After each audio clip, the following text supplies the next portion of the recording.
दोस्तों जब एक लड़की का शादी हो जाती है तब सबसे ज़्यादा इम्पॉर्टेंट पर्सन उनके लाइफ में उनका हस्बैंड ही होता है। चाहे उनके ससुराल वाले कितने भी अच्छे क्यों ना हो, लेकिन अगर हस्बैंड उनके साथ अच्छे से बर्ताव नहीं करते हैं, अच्छे से बात नहीं करते, सही से प्यार नहीं देते हैं, तो उस लड़की का जो जीवन है वो नर्क हो जाते हैं। तो मैं आज आपको 3 ऐसी बात बताऊंगी जो अगर आप हस्बैंड के साथ करते हो, चाहे झगड़े में हो चाहे जाने अनजाने, कभी भी अगर आप करते हो तो आपके हस्बैंड आपके साथ सही से बर्ताव नहीं करेंगे, आपके साथ खराब बर्ताव करेंगे। अगर खराब बर्ताव ना भी करे तो आपको सही से प्यार और रिस्पेक्ट नहीं देंगे। तो आपको ये जो 3 बातें मैं आज बताऊंगी, इसको पहले तो ध्यान से सुनना है, समझना है, और कभी भी गलती से भी ये बात अपने हस्बैंड को नहीं बतानी है। चाहे कितनी भी आप दोनों में झगड़ा हो, कितनी भी मनमुटाव हो, कितनी भी कुछ भी हो जाए, ये 3 बात हमेशा याद रखना और कभी भी अपने हस्बैंड को नहीं बतानी है। तो ये कौन सी बातें हैं?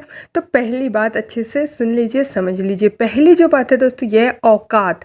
औकात से रिलेटेड कुछ भी बातें, औकात से रिलेटेड बहुत सी बातें हैं। जैसे सपोज कीजिए आप ये कह रहे हो कि तुम्हारी औकात नहीं है मेरी जैसे लड़की के साथ शादी करने की, ठीक है, मैं गलती कर दी तुम्हारे जैसे औकात वाले लड़के के साथ शादी करके, या फिर तुम्हारी औकात ही क्या है, मुझे रखो, तुम मुझे अपनी बीवी बना के रखो। ये जो सारी औकात से रिलेटेड कोई भी बात है, कोई भी बात अगर आप औकात को लेके बोलते हो तो ये आप दोनों के रिलेशन में बहुत ही ज़्यादा खटास पैदा करेगा। चाहे आपकी झगड़ा ठीक हो जाएगा, नॉर्मल हो जाएगा, लेकिन ये जो बातें आप बताओगे ना, ये ज़िंदगी भर वो नहीं भूल पाएंगे और उनके मन में आपकी जो रिस्पेक्ट है वो हमेशा के लिए डाउन हो जाएगा। तो हमेशा याद रखना, चाहे झगड़ा हो कुछ भी हो, लेकिन नॉर्मल से बात में जितना हो सके निपटाने की कोशिश करना। बहुत ज़्यादा डीप मत कर देना उस गड्ढे को, उस झगड़े को, ठीक है। और जितना हो सके ये सब औकात वाकात, ये सब जो बड़ी बड़ी बातें हैं ना, इसको जितना हो सके आप इग्नोर करने की कोशिश करना, ना बोलने की कोशिश करना, ठीक है।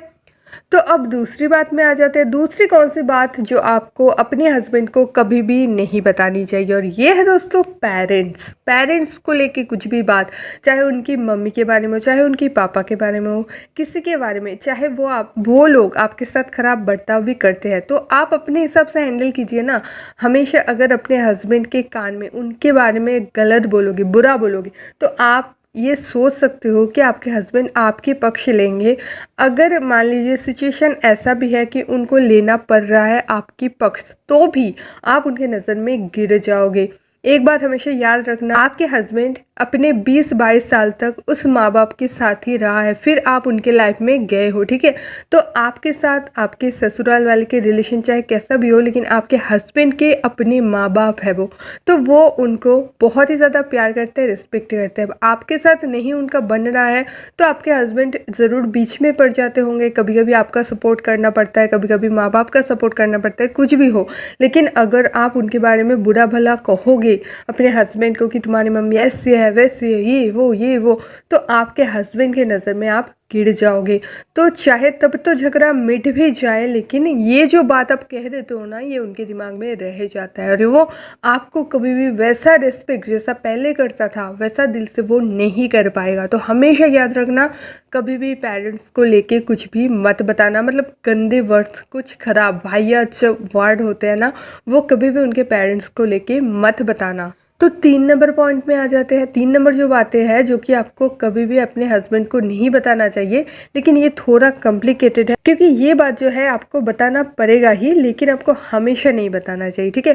तो ये कौन सी बात है? जैसे मान लीजिए कुछ डिमांड्स है आपकी, ठीक है, कि मुझे ना वो वाला ज्वेलरी पसंद है, मुझे ना वो वाला साड़ी पसंद है, मुझे मोबाइल दिलवा दो। ये जो आपकी डिमांड्स होते हैं ना, जो अपने डिमांड्स है, ठीक है, तो ये आपको हमेशा नहीं करनी चाहिए। अगर आप हमेशा करोगे तो उनको लगेगा कि आप बस हो ही डिमांड करने के लिए, तो उनके नज़र में आपकी जो छवि बनेगा वो एक डिमांडिंग औरत का छवि होगा, जो कि एकदम ही अच्छा नहीं रहेगा आपके रिलेशन के लिए। हमेशा आप ये सोचना अपने दिमाग में कि हमेशा अगर आपसे कोई कुछ डिमांड करता रहे तो आपको क्या अच्छा लगेगा। चाहे उनके पास जितना भी पैसा हो, आप अगर हमेशा डिमांड करोगे तो ये आप दोनों के रिश्ते के लिए बिल्कुल भी अच्छा नहीं है। अगर वो खुद से देते हैं, कंटिन्यूअसली देते हैं कि 1-2 दिन बाद वो खुद से गिफ्ट दे रहे हैं, तो अलग बात है, उसको देने दीजिए। लेकिन आप आप अगर ऐसे करते हो कि कुछ भी ओकेशंस आ गए आप कुछ डिमांड कर बैठे, ठीक है, आपको लगता है ये जायज़ है, मैं उसकी बीवी हूँ तो मैं नहीं डिमांड करूँगी तो कौन करेगा।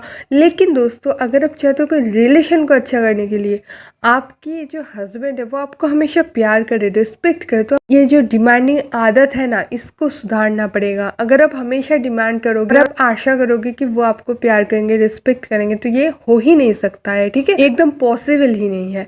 तो हमेशा याद रखना कि अगर आपको कुछ चीज़ बहुत ज़्यादा ज़रूरत है तो भी उसको घुमा फिरा के आप बोल सकते हो, मांग सकते हो, लेकिन ऑलवेज जो डिमांड करते हो मुझे ये वाला ज्वेलरी दिला दो, लोगों को देख के डिमांड करते हो कि वो मेरी पर्सन ये वाली ज्वेलरी लिया है तो मुझे भी चाहिए, ठीक है, वो ये वाली साड़ी लिए है तो मुझे भी चाहिए। तो ये जो डिमांडिंग आपकी जो आदत होती है ना इसको सुधार लीजिए, और इसको जितना आप सुधारोगे दिखना आपके हस्बैंड आपको उतना ज़्यादा प्यार देंगे। तो जो 3 पॉइंट मैं बताई, 3 जो बातें बताई, चाहे झगड़ा हो चाहे रिलेशन कितना भी ख़राब हो, तो भी ये 3 बातें, जो पहली 2 बातें आपको कभी भी नहीं बतानी चाहिए, 3 नंबर बातें आपको हमेशा कंटिन्यू नहीं करनी चाहिए। तो अगर आप ऐसा करोगे फिर देखना आपके हस्बैंड आपको रिस्पेक्ट भी करेंगे, प्यार भी करेंगे, और आप दोनों के बीच में जो कॉम्प्लिकेटेड सिचुएशन है कि वो सही से बात नहीं करते, सीधे मुंह बात नहीं करते हैं, तो ये सारे जो प्रॉब्लम है ये सब सही हो जाएगा। वीडियो को जितना आवश्यक है शेयर कर दो ताकि सबको इस वीडियो की जो बेनिफिट है वो मिल सके। ऐसे वीडियोस रेगुलरली चाहते हो तो श्री पर नर्सरी चैनल को सब्सक्राइब करके बेल वाला आइकन दबा के ऑल ऑप्शन ज़रूर प्रेस कर लेना ताकि मेरी कोई भी वीडियो आप मिस ना करो। तो दोस्तों मिलता है नेक्स्ट वीडियो में, तब तक के लिए बाय।